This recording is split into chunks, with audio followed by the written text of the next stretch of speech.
Okay, so bila kereta ni lalu kat jalan, okay, dia akan jadi macam ni lah. Bus ni akan bergerak bila kita cornering. Bila lalu jalan tak rata, dia akan bergerak. Tapi ketara bila kita ambil corner lah. So benda ni dia akan gerak. Tu yang akan membuatkan kita rasa membuang pada bahagian belakang. Okay, hai, apa khabar guys? Berjumpa kita lagi hari ni. Okay, case hari ni Saga BBT. Case yang selalu kena, trailer arm bus rosak. Alright, apa jadi kat kereta ni?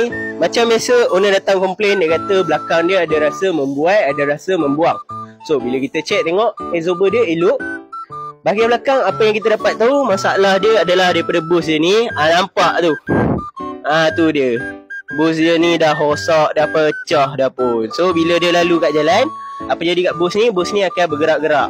Okay, so solution dia macam biasa, kita press balik bus yang baru, settle lah masalah. Okay, kalau korang ada masalah macam ni, nak selesaikan masalah, nak tukar bus sahaja, boleh datang jumpa kami di Fizi Motorsport Sarawak Namun Ipoh. Okay, bye-bye.